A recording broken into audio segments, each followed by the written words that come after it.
Grammy weekend is here, and after being delayed because of the pandemic, the 64th Grammy Awards will take place tomorrow. And for the first time in Grammy history, it's being held in Las Vegas. Variety's deputy music editor, Jem Aswad, joins us to talk about the big show. So glad to have you here this morning. We're just going to dive right in because there's a lot to get to.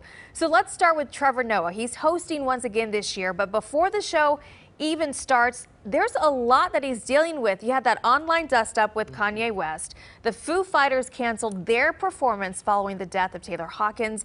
And then obviously the Will Smith incident at the Oscars. What do you expect? How does one prepare for a show like that? I think if anyone can handle this, it's Trevor Noah. He's in many ways the most challenged Grammy host in history because last year he had to host the first ever pandemic Grammys, never anything like it before. This year they all came in expecting things to be normal, and now they're sort of 3/4 normal, I guess. And all the other stuff you're talking about will be addressed in one way or another. The Will Smith thing, I'll bet there will be a tasteful joke about it, perhaps, because they simply can't ignore it. The easiest way to deal with that is just to say something, everybody laughs, move on. Kanye West could still appear. There are several places he could be during the Grammys. He's not going to perform, but he could win an award and walk up and accept during the telecast, during which time you assume they're going to be ready to mute him at a second's notice. He could also be at the premiere ceremony where most of the awards are given out before the show. He would have an opportunity to speak there, but that's not broadcast on live TV. And he could also walk the red carpet, and who knows what sort of outfit or what sort of people he might bring with them there. And as far as Taylor Hawkins, they said they're prepared to tribute to him, something heartfelt, something sensitive for everyone involved. No one really seems to know what that is yet, and it is probably still in the works largely, but I would not be shocked to see Dave Grohl, leader of the Foo Fighters, get up and say some kind of tribute, because he and Taylor were very close. Okay, a lot of folks wondering though, Jem, who will be the big winners of the night? Well, we talk about that a lot, as you might expect. There's a possibility of an Olivia Rodrigo sweep Billie Eilish had a couple of years ago. Album record and Best New Artist. Those are the big four awards.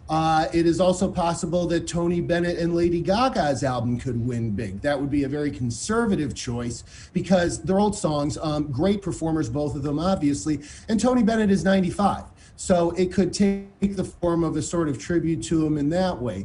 In the song categories, I feel like Silk Sonic has a great chance because, again, it's a backward-looking song, Leave the Door Open, but it still feels contemporary and it's not dated. It's intentionally retro and evocative, and that speaks to a very large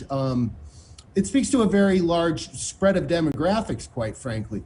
Taylor Swift has a chance for Album of the Year, although she won last year, and this was basically a follow-up album, so that wouldn't be a terribly adventurous choice either. And we might as well just say Olivia Rodrigo is a lock for Best New Artist. I mean, she was unquestionably the best, or the biggest breakthrough artist of last year, and there are tons of great artists on that list, but none of them had the success or popularity that she did because most people don't. Yeah, she's really blown up this year. But real quickly, before we let you go, let's talk about some of the performances. We know Lady Gaga, Silk Sonic, they're scheduled to perform. Who are you most excited about seeing? And since the show's in Vegas for the first time, any Vegas surprises? I think that they've said that they altered the show a bit because they were ready to go. They were almost 3 weeks out from doing the show in LA when it got postponed. They've altered it to reflect Vegas in some ways. There'll probably be scenery and stuff like that. But most of all, two of the big performers have Vegas residencies. Silk Sonic, I'm going to see them tonight at their residency. And Lady Gaga has one. She will not be performing with Tony Bennett. He gave a lovely statement yesterday saying that he couldn't make it, but he'll be cheering her on. And, I think those are probably going to be two of the bigger moments. I'm also really looking forward to seeing Lil Nas X and Jack Harlow, because Lil Nas X, if nothing else, knows how to seize a moment. He's kissed one of his male dancers on stage, etc. So anything can happen. Yeah, and that's kind of the motto of the Grammys. Yes, anything can happen. Anything so we certainly appreciate your insight this morning, Jem. Thank you so much. Yes, and if you need a date for the show, Call us. Call me.